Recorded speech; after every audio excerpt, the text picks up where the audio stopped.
भारत ने पाकिस्तान से कहा है कि वो दोनों देशों के बीच हुए पुराने समझौते सिंधु जल संधि में बदलाव चाहता है और इस खबर के बाद पाकिस्तान में हाहाकार मचा हुआ है।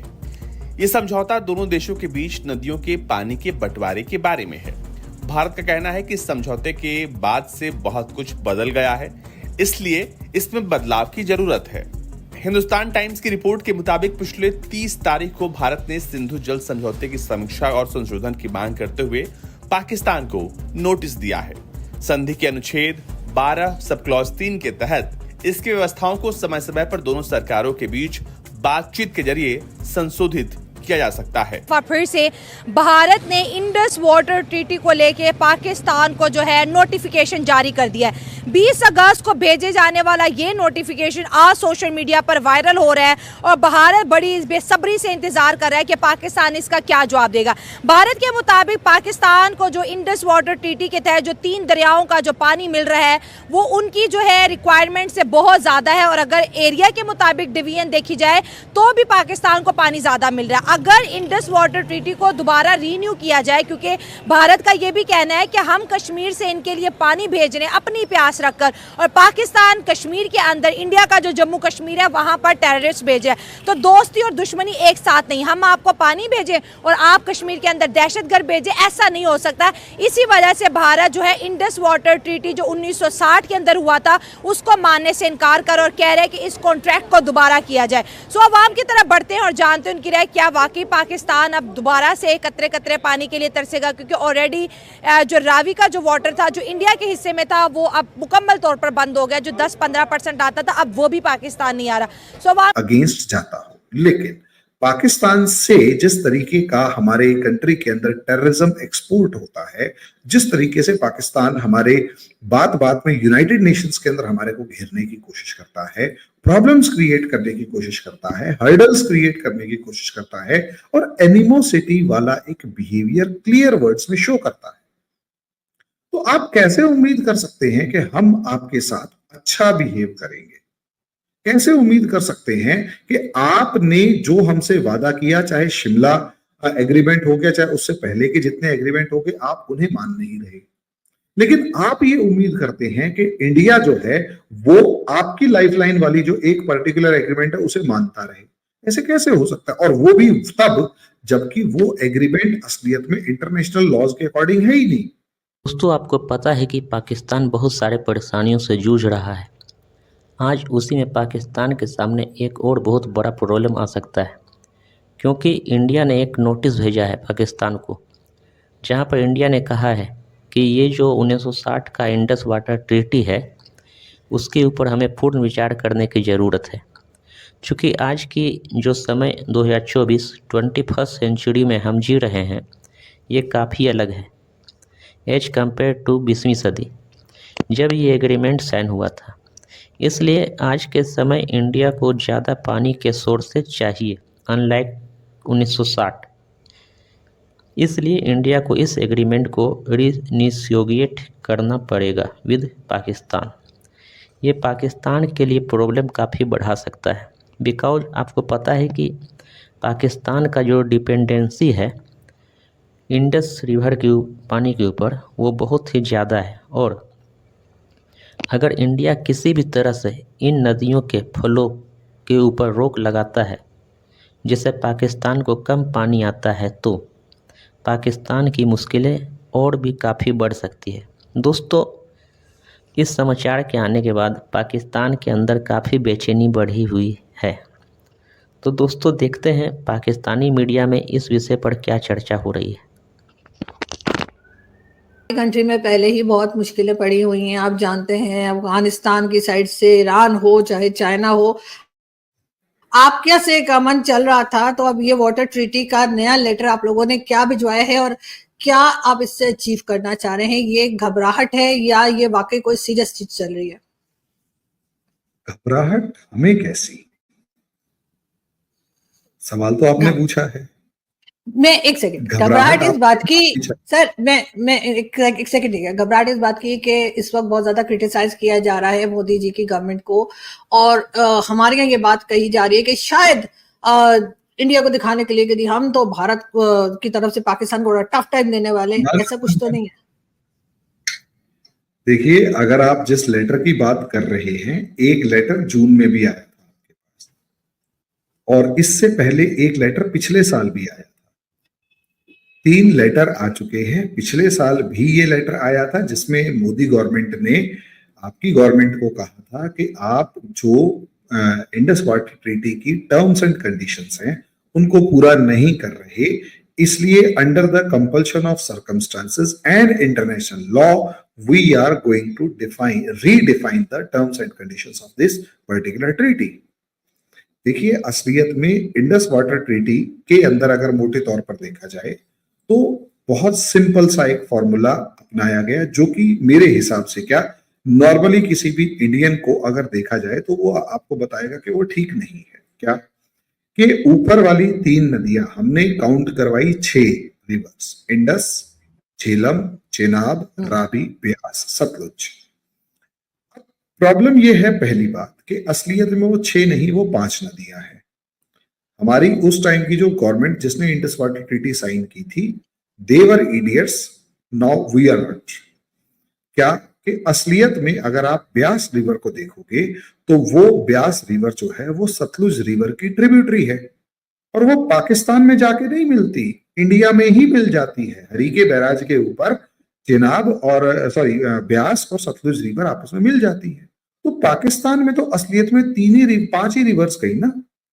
अब इंडस रिवर वाटर ट्रीटी के अंदर उन 5 में से 3 रिवर्स दे दी पाकिस्तान को कि उस पाकिस्तान के ऊपर हम रन ओवर द वाटर जो हाइड्रो पावर मतलब run over the water project है वो तो बना सकते हैं, लेकिन हम उस पानी को ना तो रोक सकते, ना स्टोर कर सकते, ना डेविएट कर सकते।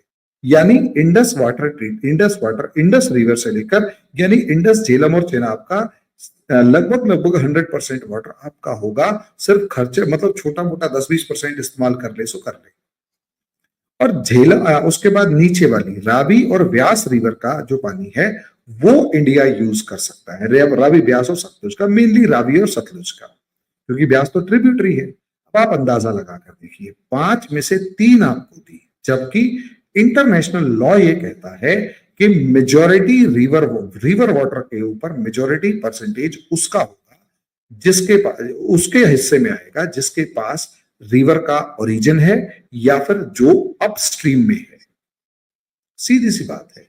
यानी अगर इंटरनेशनल लॉज को देखा जाए तो इंडस वाटर ट्रीटी के अंदर इंडस का यानी इंडस रिवर का यानी सिंधु का, और उसके बाद झेलम का और चेनाब का, इनका 80% वाटर या कम से कम 60% वाटर इंडिया के पास होना चाहिए।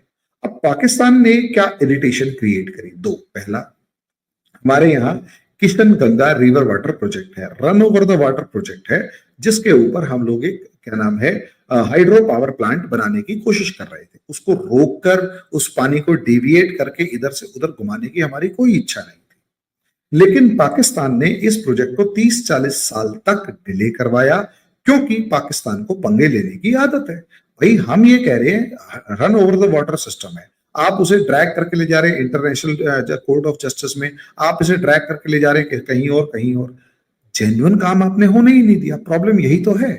अगर आप जेन्युइन काम होने देते तो हमारे को ये प्रॉब्लम थी नहीं। दूसरी बात, देखिए, जो रिवर वाटर ट्रीटीज होती हैं वो पीस टाइम के लिए होती हैं। आरजू जी, प्रॉब्लम क्या है दोबारा समझिएगा, पीस टाइम के लिए होती है। वो उम्मीद करते हैं कि हम अगर आपके साथ रिवर वाटर के ऊपर कॉपरेट कर रहे हैं तो आप भी हमारी कंट्री के इंटरेस्ट्स का ध्यान रखेंगे और ऐसा कोई काम नहीं करेंगे जो हमारी कंट्री की सॉवरेनिटी, इंटीग्रिटी के अगेंस्ट जाता हो। लेकिन पाकिस्तान से जिस तरीके का हमारे कंट्री के अंदर टेररिज्म एक्सपोर्ट होता है, जिस तरीके से पाकिस्तान हमारे बात में यूनाइटेड नेशंस के अंदर हमारे को घेरने की कोशिश करता है, प्रॉब्लम्स क्रिएट करने की कोशिश करता है, हर्डल्स क्रिएट करने की कोशिश करता है और एनिमोसिटी वाला एक बिहेवियर क्लियर वर्ड्स में शो करता है, तो आप कैसे उम्मीद कर सकते हैं कि हम आपके साथ अच्छा बिहेव करेंगे?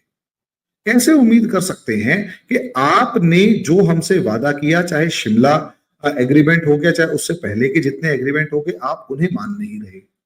लेकिन आप ये उम्मीद करते हैं कि इंडिया जो है वो आपकी लाइफलाइन वाली जो एक पर्टिकुलर एग्रीमेंट है उसे मानता रहे। ऐसे कैसे हो सकता है? और वो भी तब जबकि वो एग्रीमेंट असलियत में इंटरनेशनल लॉज के अकॉर्डिंग है ही नहीं। वो एग्रीमेंट, हम यही तो कह रहे हैं ना कि जो भी आपसे बात करेंगे वो इंटरनेशनल लॉज के अकॉर्डिंग करेंगे।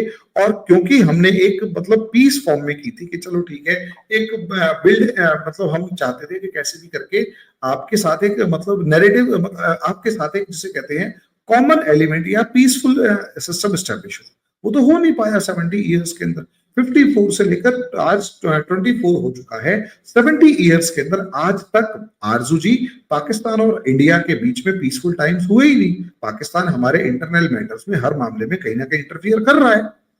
अब ऐसे में हमसे पाकिस्तान कैसे उम्मीद कर सकता है कि उसको हम किसी भी तरीके की प्रिविलेज देके, और वो भी अनड्यू, जबकि पाकिस्तान हमसे एक एनिमोसिटी वाला बिहेवियर रखे। इसीलिए एक लेटर आपको पिछले साल भी भेजा गया था जिसमें ये लिखा गया था कि क्यों ना इसे रिव्यू किया जाए। उसके बाद दोबारा ये लेटर अप्रोक्सीमेट, जहां तक मुझे याद है, जून में भी भेजा गया। और उसके बाद अब ये लेटर भेजा गया और साफ तौर पर पूछा गया क्यों ना रिव्यू किया जाए। और पाकिस्तान की तरफ से रिप्लाई की उम्मीद की जा रही है। और अगर पाकिस्तान इसमें कोई रिप्लाई नहीं देता तो वन साइडेड हम उस एग्रीमेंट के अंदर चेंजेस कर सकते हैं। ये है। लेकिन सर टाइमिंग्स बहुत इंपॉर्टेंट होती हैं किसी भी काम के लिए। इस वक्त पाकिस्तान के हिसाब से पाकिस्तान इस वक्त कमजोर हालत में है, और इससे पहले इतने कमजोर शायद पाकिस्तान कभी नहीं हुआ, चाहे वो इकोनॉमी हो या किसी भी चीज को ले लीजिए, सिक्योरिटी को लेकर। इस वक्त ही क्यों इतना प्रेशराइज किया जा रहा है, उससे पहले आप लोगों ने नहीं किया, और इसमें अब अचानक जी। इसमें दो पार्ट्स हैं। आप ये कह रहे हैं टाइमिंग। मैं आपसे एक चीज ये पूछता हूं आरजू जी, टाइमिंग की अगर बात की जाए तो क्या पाकिस्तान ने कभी टाइमिंग के मामले में कोई शर्म की? पहले आप बताइए। 1947 में हम और आप दोनों एक साथ, मतलब आप बने थे, हम आजाद हुए थे, इंडिया आजाद हुआ और पाकिस्तान बना था। क्या जिन्ना ने 1947 में एक बिखरे हुए इंडिया को इकट्ठा करने का टाइम दिया? आपने क्या हैदराबाद को नहीं प्रोवोक किया था कि वो पाकिस्तान में मिल जाए? क्या आपने जूनागढ़ को प्रोवोक नहीं किया था कि वो पाकिस्तान में मिल जाए? क्या भोपाल के नवाब को प्रोवोक करके ये नहीं कहा था कि जो बीकानेर, जैसलमेर और जोधपुर, तीनों की तीनों जो स्टेट्स हैं वो पाकिस्तान के अंदर मिल जाए? ये तो आपने प्रोवोक किया था। कश्मीर के अंदर का जिस तरीके से कबाइलियों की फोर्स भेजी थी आपने, वो आपने प्रोवोक किया था। इंडिया उस टाइम पर 530 रियासतों को समेटने की कोशिश कर रहा था। हमें 530 छोटी बड़ी रियासतें मिली थी, उन्हें इकट्ठा करने की कोशिश कर रहा था। इंडिया अपनी प्रॉब्लम से फंसा हुआ था, जिन्ना ने उसका फायदा उठाया। चलो उसको छोड़ देते हैं, वो तो नई नई गर्मी थी। 1962 में इंडिया चाइना लड़ाई हुई, इंडिया को बहुत बुरी शिकस्त झेलनी पड़ी, इंडिया को काफी नुकसान। उम्मीद है दोस्तों आप लोगों को यह वीडियो ज़रूर अच्छी लगी होगी। आप लोगों का क्या कहना है कमेंट करके बताएं। चैनल पर अगर नए हैं तो चैनल को सब्सक्राइब करें, इस वीडियो को लाइक करें और शेयर करें।